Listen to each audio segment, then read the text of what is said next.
Twisted Metal episodes 4 and 5 were bangers, man. And also, before we get started, thank y'all for being very vocal about what I missed in the last video. I appreciate that. And shouts out to J Bucks, bro. Watch his video because it's really good. And some of the things that's in that video is in this one. But there's a lot he did not cover, which is what I'm gonna go into in this video. These are the Easter eggs and deeper character influences for episodes 4 and 5 of Twisted Metal. Episode 4 is titled Let's Get Busy, which is referencing all the in this episode. We see Diesel City in full view, and there's only a couple of similarities here. Everything else is different because Diesel City is a huge level that has a bunch of different pathways, buildings, hills. You can drive on top of buildings. It's insane. Here we only see a bunch of steel plants in this one building, but you can see steel plant-like infrastructure in the outskirts of the level, and the fact that humanity turned one of the many buildings you can go to in this level into a merchant city is pretty cool. The currency they use looks like it's modeled off of the Eat, Sleep, Play logo, a company that developed the extra Twisted edition of Twisted Metal Head-On, and they also developed TM 2012. John going undercover with Quiet is something he's very used to since he does that in the game to take down Calypso before he's ultimately gunned down by him. We know something about these guys now. They are the Knights of Nebraska, and they took over Topeka after Outlaw's death. And then inside the Inner Sanctum, you have the drop mine that debuted in the first game as a pickup item, but it was later changed to where every vehicle could just use this weapon. Torch Bomb wasn't in any games, it's a brand new weapon here. And the Spike Bomb is Roadkill's special weapon in Twisted Metal 3, where you chunk spikes at your opponents. The Ghost Missiles are Spectre's special weapon in pretty much every game except for the first one. And it would be really cool if Chucky Floop was the one that uses this special in the tournament, but I'll talk about him later. As y'all know, Boomerang's Blast is Roadkill's special in Twisted Metal 2, and if you hit someone when it's returning back, you deal double damage. It's a really cool special, but it does take some skill to use, like the guy said. And the Napalm Cones are Sweet Tooth's special from the games. Sweet Tooth and Dollface meet each other for the first time, and I love how these two interact. It really does remind me how captains interact with each other in One Piece, but they find an EMP, a weapon that's in every game, but it's more commonly known as a freeze missile, until the later games when it changed into an EMP, just so the game would feel more grounded and based in reality, which is one thing J Bucks points out. But one cool thing is that this vehicle is actually one of the only vehicles that uses an EMP in its special. So since she's one of the drivers of Darkseid, it makes complete sense as to why she has the EMP. I definitely wish she wasn't driving the ATV, man. I would love to see Darkseid in full glory. That's really it for this episode. All of the characters they introduced here was cool, but the main thing is episode 5. Now this one's titled On Your Marks, marking the official start of the Twisted Metal tournament. Roadkill and the gang make it to the starting point where we see Axel outside of his vehicle and Chucky Floop, the 6th and last driver of Spectre, a vehicle that's in every game except for the final game that came out in 2012. But one of the cool things is that Spectre's concept art for that game has the same body type as this vehicle here in the show, but it was still ultimately scrapped in favor of bringing in Kamikaze. This spider design on John's clothing is one of John's tattoos in Twisted Metal Black, and we see the new Brimstone, which is the name of the car. This stained glass is the only thing that's similar between the game version and what we see here. Speaking of that, we meet the new Preacher, and it's the reincarnation of the old one, and this is pretty new to the show. That tells me Preacher is dead, but this baby thing is crazy, because in TM Black, Preacher's debut appearance, he did kill a demon baby and a bunch of other people in the church because he thought the demon child was influencing his thoughts and compelled him to do these things when in reality he just kind of went crazy. So this show flipped it on his head and made him the demon child. And now he's influencing all of his followers the way he described he was being influenced in the games. Definitely didn't see that coming. The writers are madmen, bro, and I love it. Mayhem decides to live by her namesake and calls some mayhem while everyone's waiting for the tournament to start by spreading rumors about them and saying it's from other people, all in order to turn everyone else's focus away from her crew. Mike meets Stu again, and it's insane. I thought you were dead! I thought he was dead too, bro. But he's in the tournament with one of the original members of Hammerhead in the first TM game. And other than the fact that he's a cannibal, he's pretty nice here. In the game, he was a delinquent who stole a monster truck. Now he just stole Mike away from Stu. It's a huge coincidence that a guy named Mike was in both duos of Hammerhead, but I like how the show spins it into this character arc for Stu, where we see him already defecting from Sweet Tooth, which means part of him still is that stoned slacker who loves women minus the stoned part. We're here, man! We made it, bro!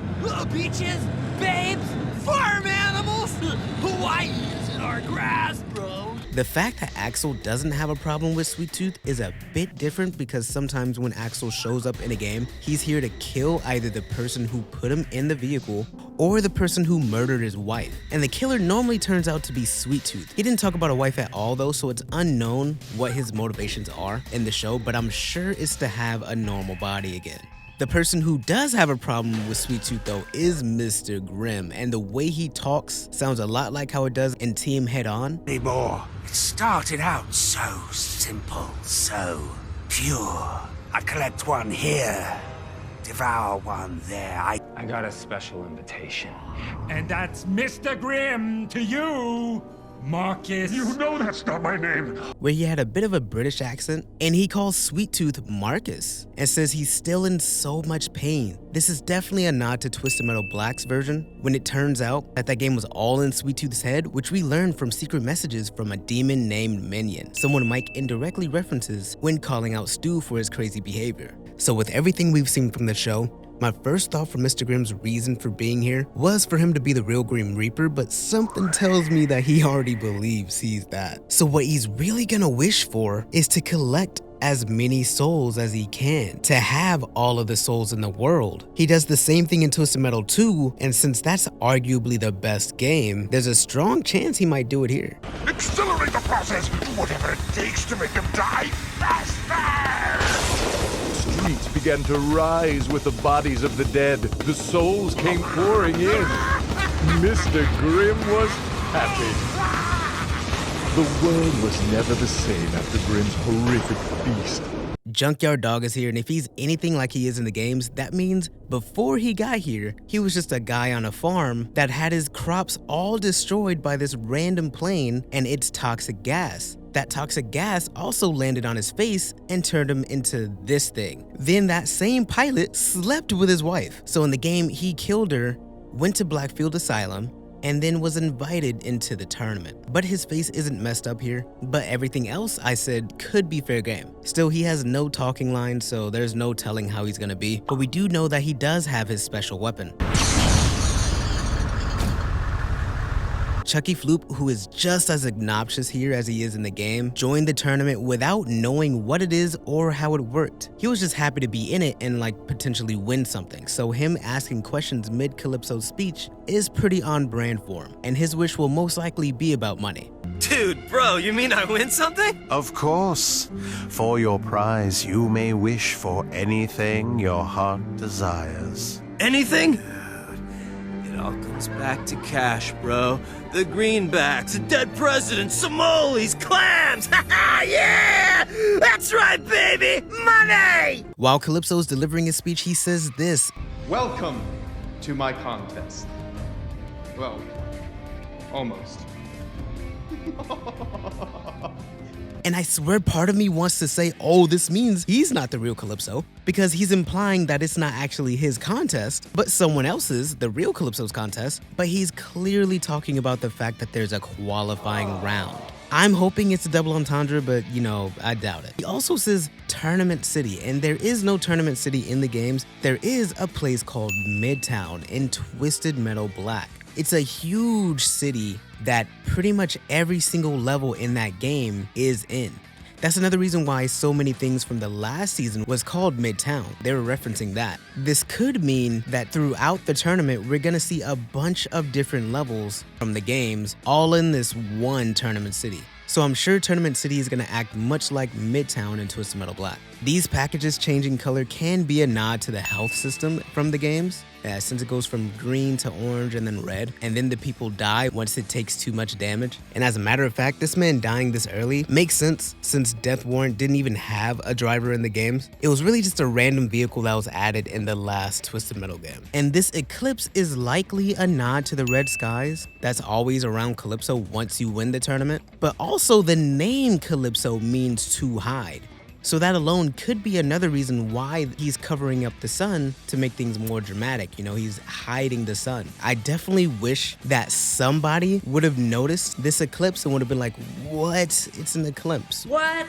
Rob Zombie's Dragula is playing and it's amazing. It's straight up from the first level of Twisted Metal 4.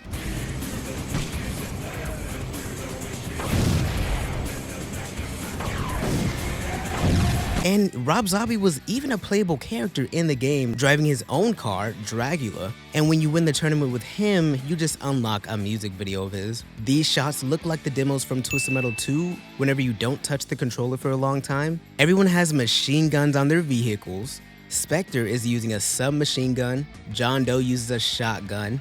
Sweet Tooth also highlighted a defining trait of his that was only really brought to the surface in Twisted Metal Black and became more prominent in 2012. He was in that game and in the tournament because he wanted to kill his own daughter so badly because she was the last person in his family that he didn't kill.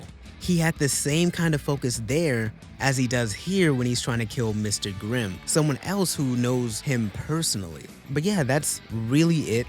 This dude gets these out so quickly, bro. But I'm gonna keep making these videos even if it's more niche. I hope y'all learned something new and I'll catch y'all in the next one. Peace out.